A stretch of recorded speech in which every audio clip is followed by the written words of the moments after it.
Lucas capítulo 2 versículo 40 dice que el niño crecía y se fortalecía y se llenaba de sabiduría y la gracia de Dios era sobre él. Esto lo dice del Señor Jesús. ¿Qué quiero decir? Que aún el niño necesita llenarse de sabiduría. El adolescente también necesita conocer la sabiduría de Dios. En la juventud se necesita abundante sabiduría del Señor. Cuando llegamos a ser hombres y mujeres ya maduros, tenemos responsabilidad de muchas cosas, pues necesitamos la sabiduría. Y los viejos, sí, también necesitamos mucho de la sabiduría del Señor. Esa sabiduría que necesitamos en todas las etapas de la vida, la encontramos en la palabra del Señor. Y hoy cierro este estudio de Eclesiastés, capítulo 12. Acuérdate de tu Creador en los días de tu juventud. Sí, es muy propio, a muchas personas les pasa que se sienten jóvenes, se sienten llenos de vida, se sienten fuertes y creen que no necesitan de Dios. No se acuerdan de Dios. Planean, trazan su vida, tienen muchos logros y dicen, más adelante, cuando ya sea más grande, buscaré de Dios. Ese es un error. Aún desde la juventud, desde la adolescencia, Dios quiere que nosotros le conozcamos y al conocer a Dios, conocemos su sabiduría. Acuérdate de tu Creador en los días de tu juventud, antes que vengan los días malos y lleguen los años de los cuales digas, no tengo en ellos contentamiento. Muchas personas llegan a la vejez y con una vejez maltrecha, con una vejez desorganizada, con una vejez en muchas necesidades, porque muchas veces no planeamos, no nos preparamos para llegar a la vejez. Y dice que muchas personas llegan a decir en esos años, no tengo en ellos contentamiento. Dicho de otra manera, no soy feliz. Dicho de otra manera, cómo sufro en esta vejez, en estos años de mi mayor edad.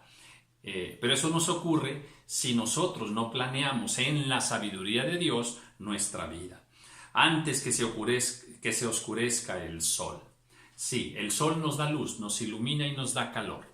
Sí, bueno, el sol de tu propia vida puede oscurecerse un poco. Y Dios quiere que lleguemos a la vejez en plenitud de vida. Dice que aún en la vejez nosotros fructificaremos.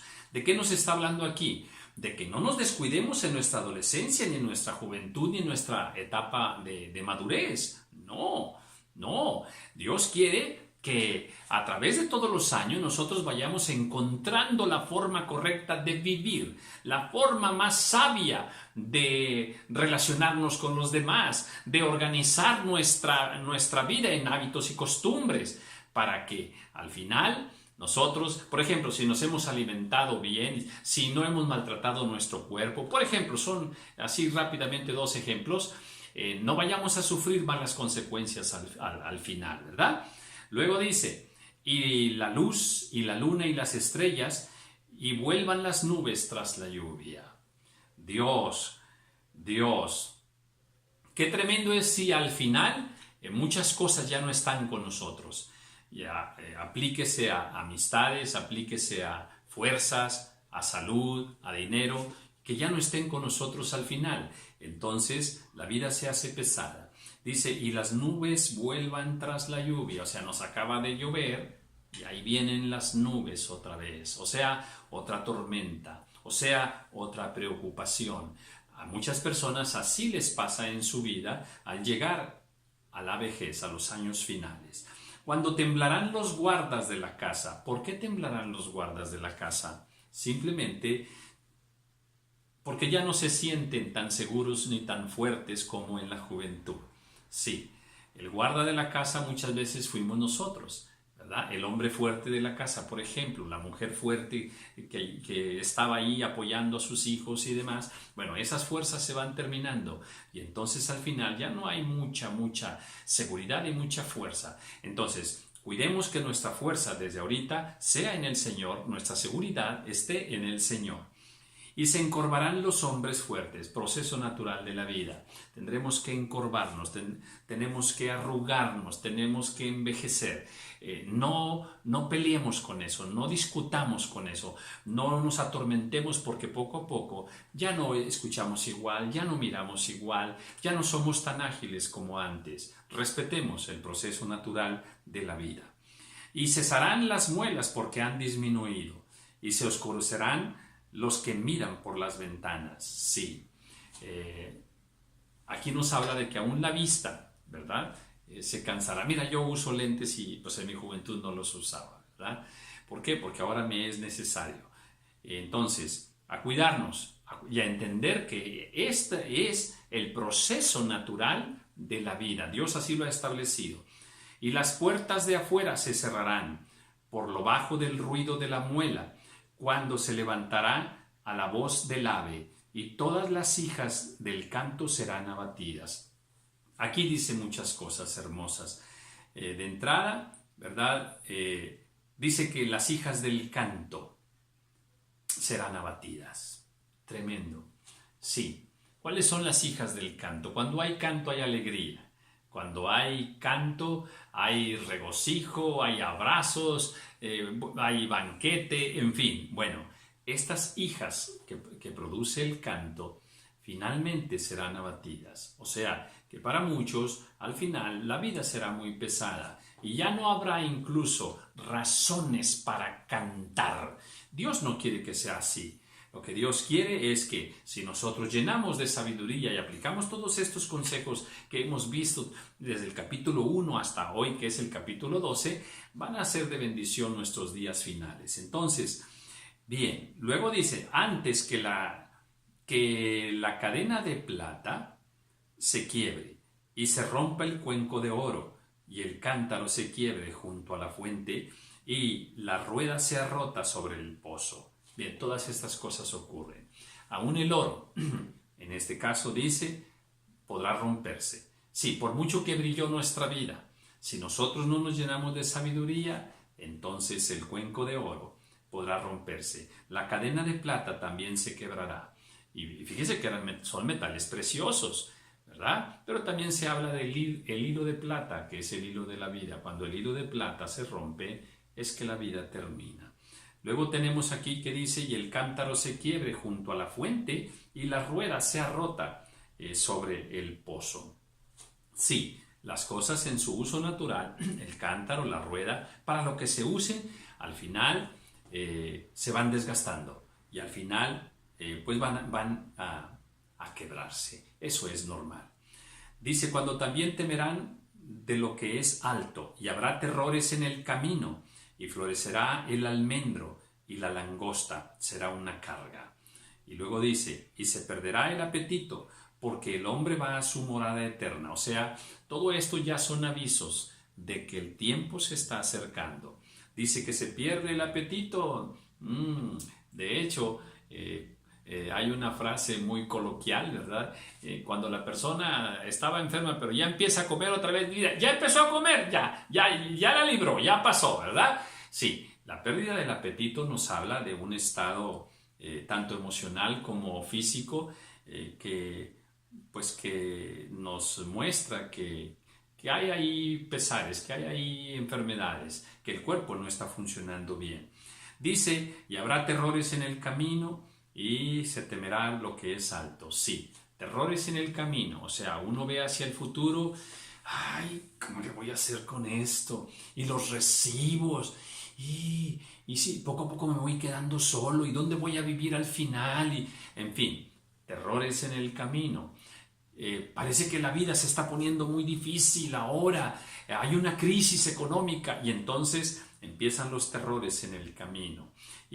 Pero si nosotros caminamos con Dios, estas cosas no serán para nosotros. Luego dice, y los endechadores andarán alrededor de las calles. Cuando alguien fallecía, endechaban, cantaban, ¿ok?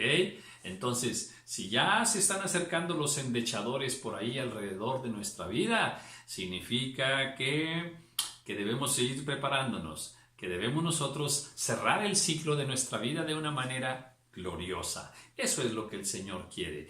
Pero Todo esto que está diciendo, acuérdate, lo está diciendo que en el capítulo anterior nos dice, acuérdate, haz esto y esto y esto, pero acuérdate que Dios te va a juzgar de todo lo que hagas. Y dice, quítate el enojo, en fin, nos da muchos consejos antes. ¿Para qué? Para que no lleguemos a un estilo de vida como esta. No, Dios quiere que cerremos nuestra vida de una manera gloriosa. Dice, y el polvo vuelva a la tierra como era, y el espíritu vuelva a Dios que lo dio. Aleluya. Sí, somos polvo, no olvidemos que somos polvo. No seamos así tan olvidadizos nosotros de tal manera que nos ensoberbezcamos. No, Dios nos hizo, somos creación del Señor, somos humanos. Muchas cosas nosotros no sabemos, muchas cosas nosotros no podremos hacerlas. A Él démosle todo honor y toda gloria de lo que Él permite que nosotros hagamos en nuestra vida. ¿Por qué? Porque al final el polvo vuelve al polvo y el Espíritu que Él nos dio volverá a su presencia. Vanidad de vanidades, dijo el predicador. Todo es vanidad. O sea, al final todo es vanidad. Y ya estuvimos explicando muchas cosas que la palabra del Señor nos dice son vanas realmente.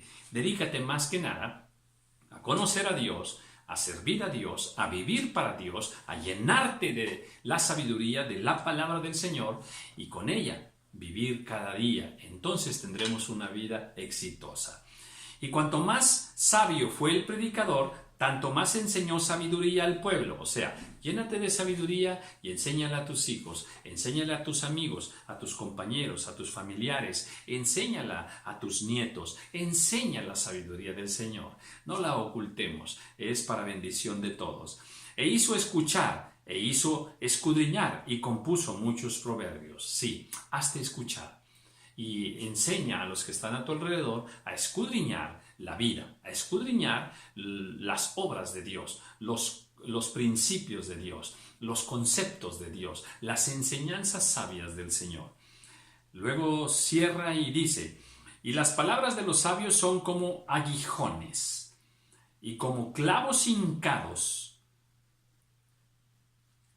son las de los maestros de las congregaciones dada por un pastor. A ver, la sabiduría perfecta, si la dice un sabio, si la dice un predicador, si la dice un pastor, si la dice un pobre, si la dice un rico, el que la diga, las palabras sabias, las verdades de Dios son como clavos hincados que estarán penetrando en el corazón y en la mente y en la vida de las personas. ¿Para qué? Para incomodarles cuando haya que incomodarles en el estilo de vida que llevemos. Entonces, sí, hablemos sabiduría de Dios, porque va a ser de bendición. No importa que por el momento cause un poco de malestar o de heridas a aquellas personas. Hagámoslo por amor, en el nombre del Señor Jesús. Ahora, hijo mío, a más de esto sea amonestado. No hay fin de hacer muchos libros, y el mucho estudio es fatiga de la carne. Mira, yo había dicho que yo leí muchos libros, sí, pero mira, olvídate de tantos libros. En la escuela estudia los que tengas que estudiar, ¿ok? Pero en cuanto a la vida, nada más hay un libro, la palabra del Señor. Entonces, hay mucha fatiga en leer y en escribir tantos libros, no son necesarios. Dice, hijo mío, sea amonestado, sí, sea amonestado por estas enseñanzas, sea amonestado por todas aquellas cosas que Dios dice que las hagamos de una manera, pero nosotros no las hacemos de esa manera.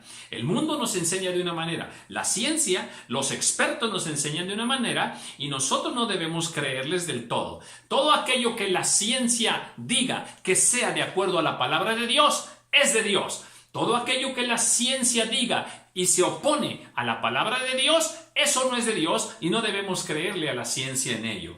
Finalmente, el fin de todo el discurso oído es este. Mira, ya dijimos todos los capítulos de Eclesiastés, pero se resume en esto. Teme a Dios, guarda los mandamientos, porque esto es el todo del hombre. Así se resume la voluntad perfecta de Dios para ti, niño, joven, mujer, anciano, para todos nosotros. Teme a Dios, guarda sus mandamientos, porque esto es el todo de la vida. Ese es el secreto de la vida.